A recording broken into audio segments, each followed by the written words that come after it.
I mean, when we spoke, it was like, hey, yo, what? Oh man, all I can say is shout out to Janet Jackson. Like I don't even know any other thing to say because she's one of the greats. You know, what's one song you like from Janet Jackson?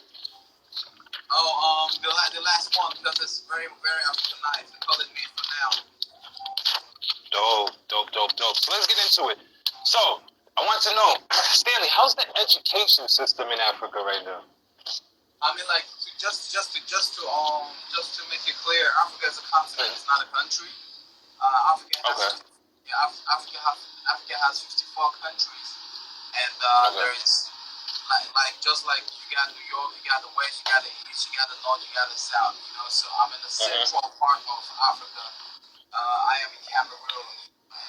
Cameroon. I am where we live off of cash crops like cocoa, like groundnuts, like cashew, groundnuts, what you guys call peanuts and stuff. And we also export a lot of fish and stuff.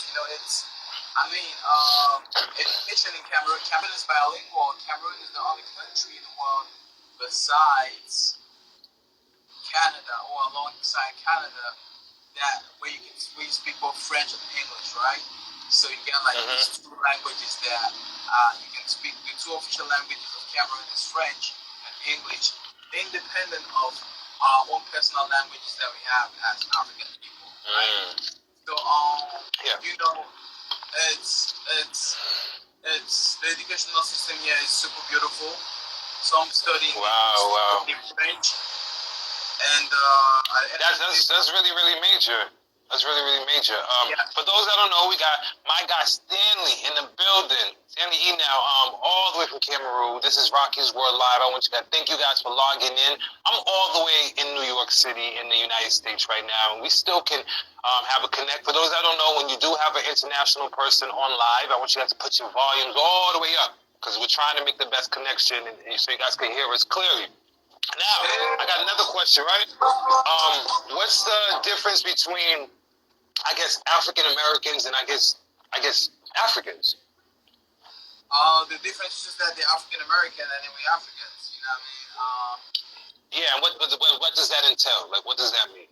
What does that mean is that you guys live there and we live here, so it's super different. You know what I mean? So and our languages are different. We probably speak different languages. And stuff like that. Yeah, upbringing is probably different as well. The upbringing is different because we are very much submissive. You know what I mean, in terms of the way we grow up and stuff. DJ Polite shout out.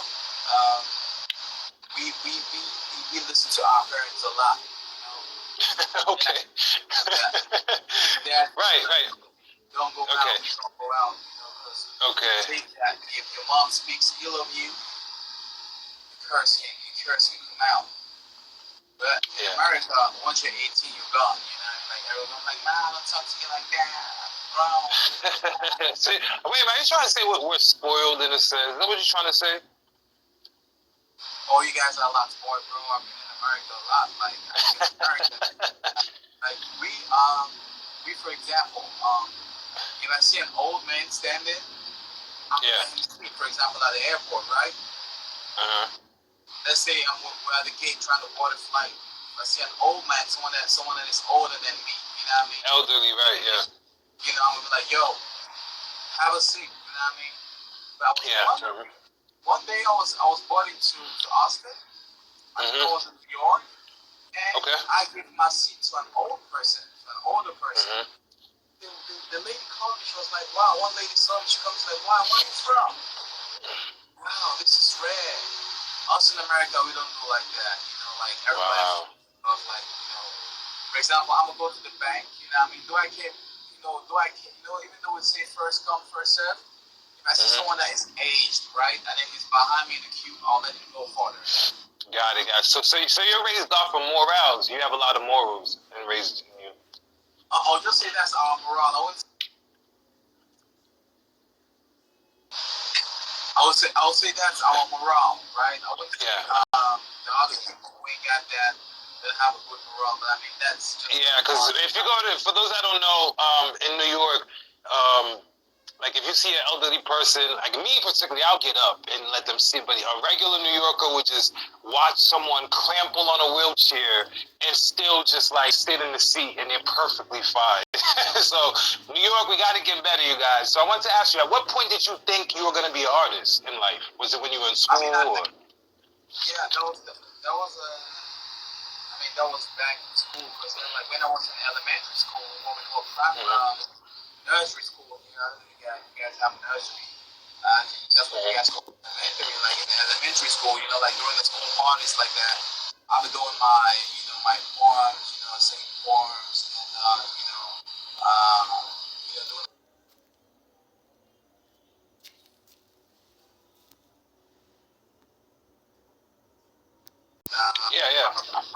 Yeah, like the band, Okay. and yeah, I was a drummer, so I mean, I just fell in love with music and stuff like that. Shout out to Ricky Perry, Okay. and yeah, so I just fell in love with all that. Fell in love with that. That's really, really major. That'd be dope. And I want to also ask you, rappers from Cameroon, do you think the requirement is different to be a rapper? Because then, in the States, you gotta like have swag, you have to have lyrics. Is the requirements out there a little different? Like, you have to actually be, good?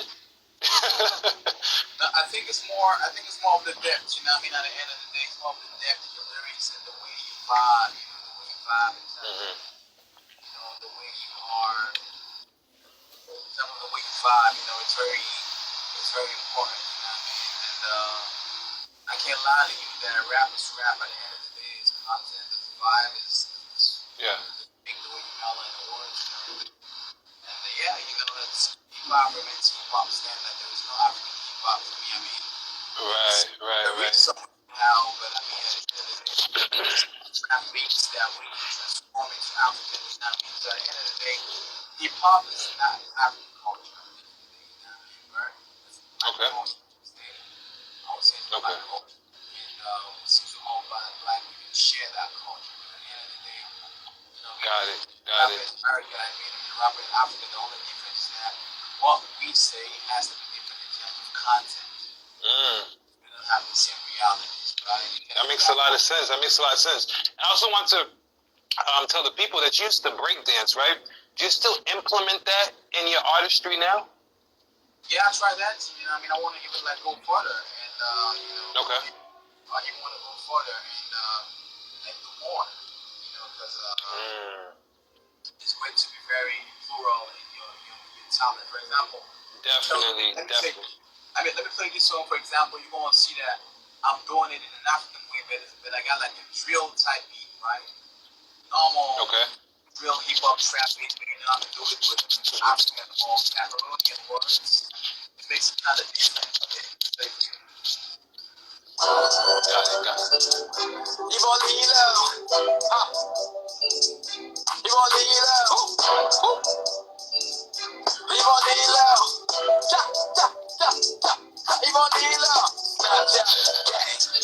This is live, y'all. We got Stanley in the building.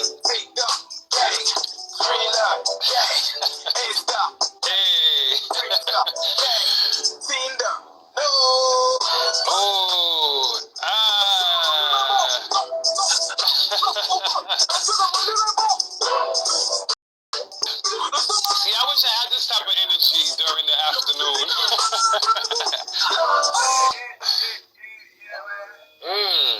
Wait a minute, hold on. Like, you're gonna have to get a minute. Is that released to the public? Nah, not yet. No. You're gonna have to send it to us immediately. Like, I want that song right now. Like, I don't care. We're trying to make sure that we have make it happen. Heavy beats like that's that. That's dope. So I want to ask you, besides like Ja Rule and all the majors, who else were you listening to when you were coming up? EPMD, Naughty by Nature, Tupac, Biggie, and there's just a lot, people like that. Dope. like Kev Brown. Chris Brown's major, yeah, he's super lit. And then also so attached about stage, being on stage. What's the feeling on being on stage, or what's one thing you like about being on stage? Man, being on stage is like me busting that nut, bro. I mean, me bursting that nut, you know what I mean? Because that's a moment right there, you know. And right. you know, being on stage is the correct place I want to be. And sometimes some artists will tell you want to die on stage, they're dying not on the stage. You know what I mean? Major. I also want to, and also, you're a major influencer in where you're from. Do you think you have a responsibility as an influencer?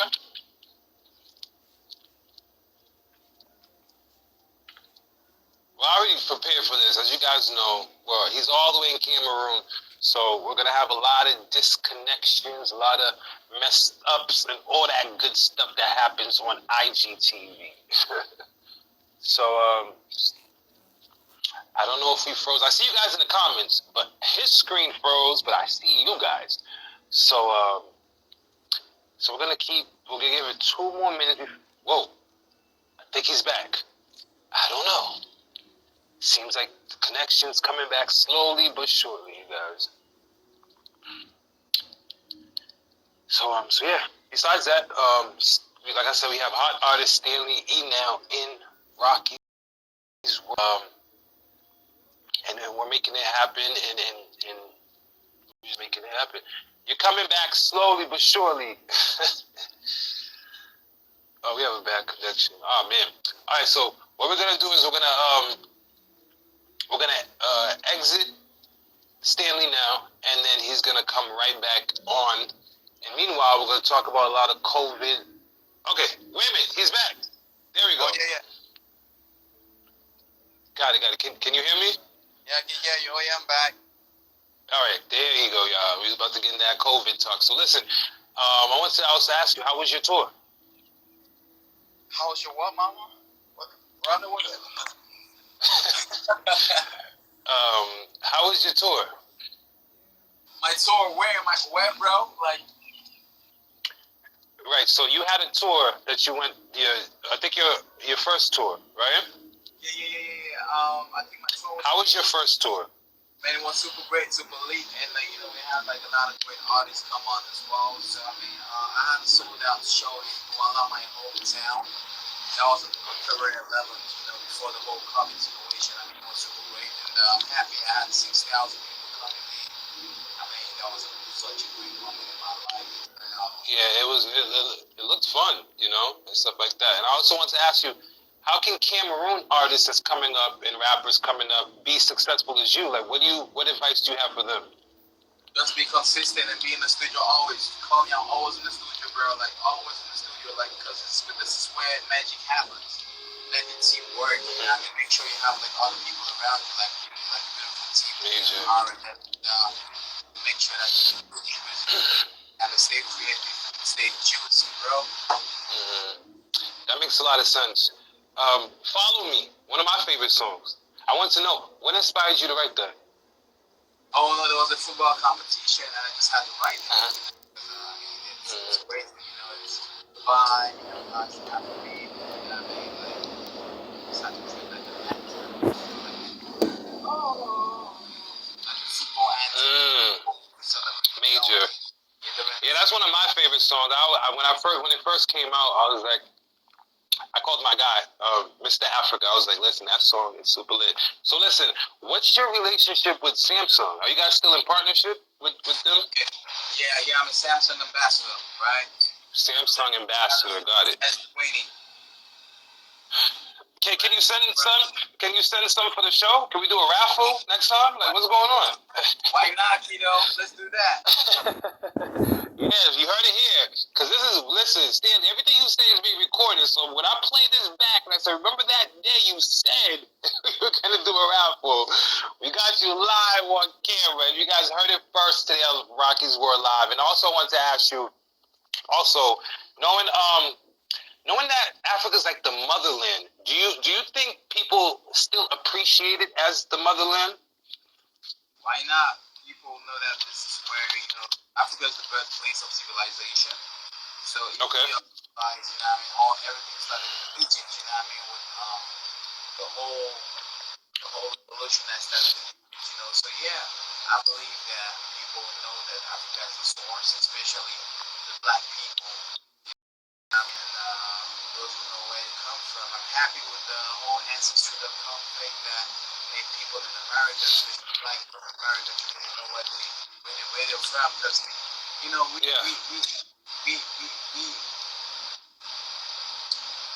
not everybody's from America like that. You know what I mean? Right. Mm-hmm. We all migrated That's to me. America from somewhere, so we have to know our roots and know where we come from. So I know that the people out there that are new ones know that, man, Africa made the birth. Yeah, that's super lit. So, I want to ask you, as artists, you guys are always writing and recording. Did you actually know that My Way was going to be a global record? Oh man, I never knew, but I felt it, from the first time I heard the mastered version. Really? But was it one of those songs where you said, because it's funny because I have a lot of artists on the show, and I always ask them, they're like, no, I wrote the song, I thought it was going to be the least favorite song, and it became a hit. Was that kind of like the feeling for My Way? Oh, no. We knew it's going to be great. You knew it? Okay, got it. Yeah, even the message is the message. I mean, it was a feel-good kind of song. Wow. You guys gotta follow up. If you don't know, I'm reading the comments. If you guys don't know My Way, you guys better go on YouTube right now and listen to it. It's one of the hottest songs, and it's one of those songs where it could be 300 years from now and you'll still like it. It's not there's no limit to the sound of it. So I also want to have one record. What's one record-breaking thing that My Way did that even shocked you?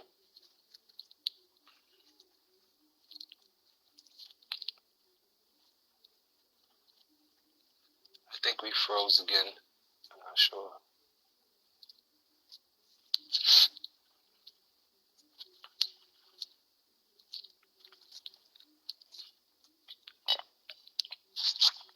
I think it's frozen, y'all.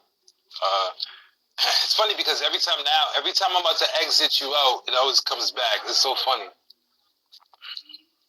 All right, y'all. Hold on a second.